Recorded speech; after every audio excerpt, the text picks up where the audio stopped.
Hi,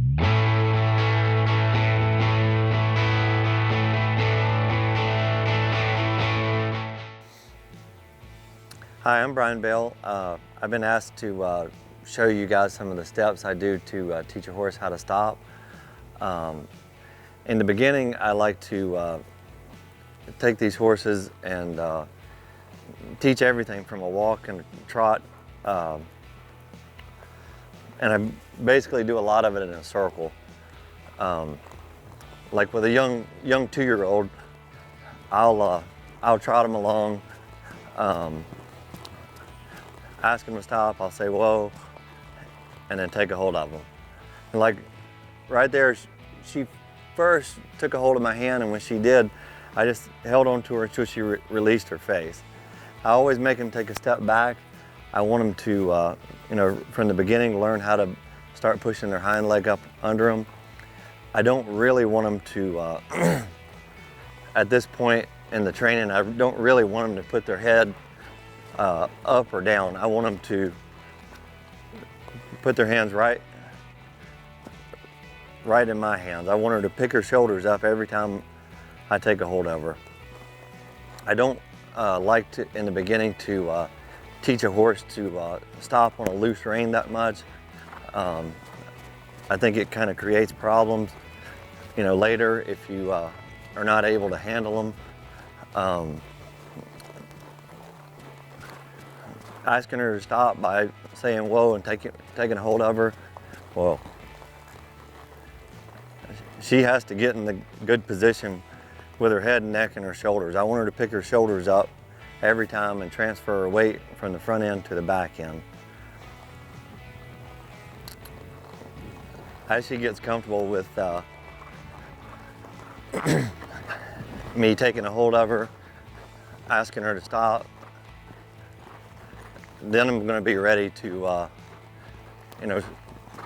start asking her to stop on a loose rein, and I'm going to expect a little more out of her. Well, right there, she's started to stop pretty good, and I just backed her up, softened her face. Then I'm going to lope off, ask her to do it again.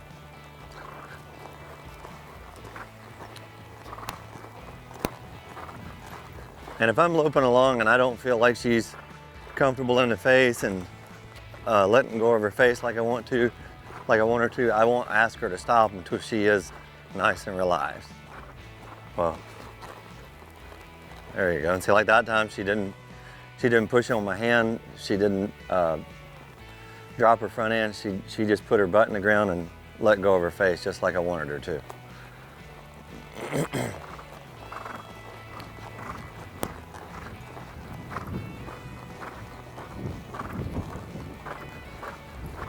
Once I get them to where they're pretty comfortable doing it in a circle, then I'll start lining out and going straight a little bit. But probably for the first three months or so, I just do it in a circle. Oh, there. And I always release my legs when I ask her to stop. When she lets go of her face, I let go of my hands and I allow her that room to be able to put her head down. Now that I feel like she's comfortable enough in the circles like that, then I'm probably ready to start going up and down and stopping her in a straight line.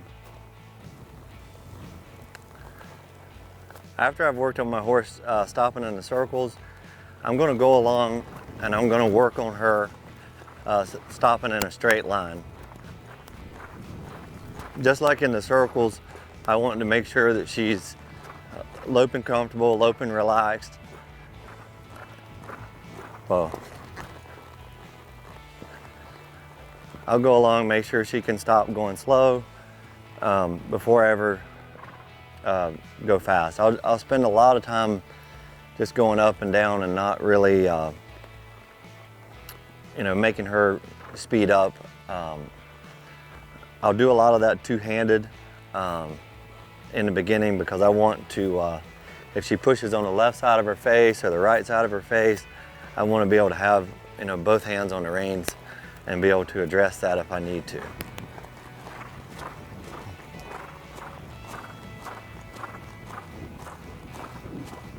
Well, good. This filly, every time I ask her to stop going slow, she's being really good about getting off my hands, giving me her face. So I think she's ready to try it a little faster. This filly's broke enough and trained enough that she can do it one-handed. I want to be able to pull on her if I need to. I want to be able to stop on a loose rein if I need to. I feel like with all the groundwork that I've laid already, that she's pretty much ready for that. So now I'm going to speed her up. I'm going to go a little faster, and I'm going to kind of ask her to stop without touching her face. If she stops for me on her own, I'm just going to let her stop. If she doesn't, I'm going to take a hold of her and pull on her and make her stop.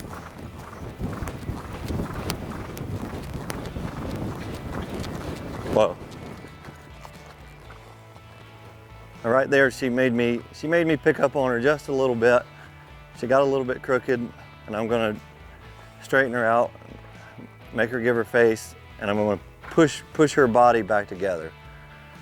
And there again, just like everything else I've done, I try not to do it to where it's offensive to her, because I want her to let me handle her as much as I want to when I'm showing her.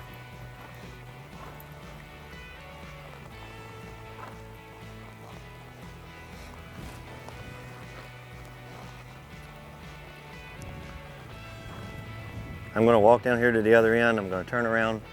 I'm going to come back, and I'm going to do basically the same thing as I did last time. I'm going to ask her to stop and give her an opportunity to tell me what to do. I think the more you can get out of the horse's way, the more you're going to learn if your horse is listening to you or not.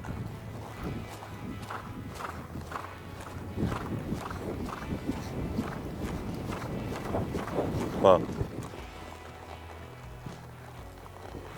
that time she was better, still got just a teeny bit crooked.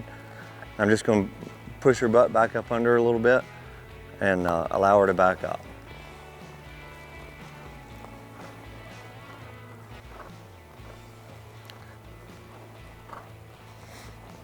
And as I'm doing this, she's learning to let me pull on her. She's learning to stop by herself and learning to get really comfortable at it on her own.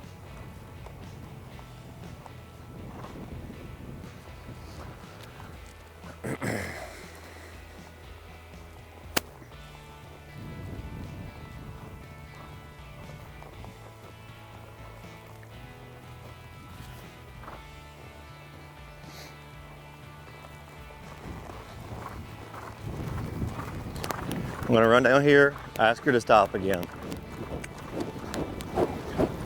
Whoa. And that time she pretty well did it like a big girl should. What I really liked about that one, I wasn't necessarily in a great position, but she stopped and took good care of me anyway. That's part of what we're trying to teach is the horse to take care of you in the show pen.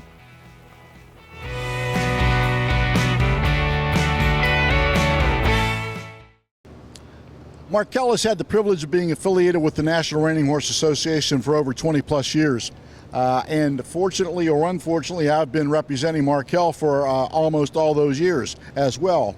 We are a very integral part of the horse industry. We intend to remain an integral part of the horse industry. When you look at organizations like the NRHA and NRCHA and other organizations that we have had the good fortune of representing, it's about what we can do for the people through the products that we have to offer, that being not only livestock mortality, but commercial equine insurance, farm and ranch coverage, and also commercial liability and professional trainers liability. Are they applicable to all? No, but there are so very many people in the industry that can use what we have to offer, and I'm very fortunate to have a team of specialists that work with me for Markel, our Western discipline team, and they offer products for people, Western horse people in particular, throughout the country.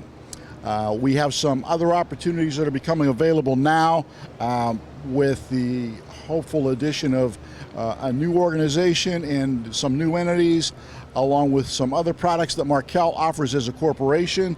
Their winery coverage, their camp and path coverage that we've been involved with for years. And I look forward to the next 20 years representing Markel.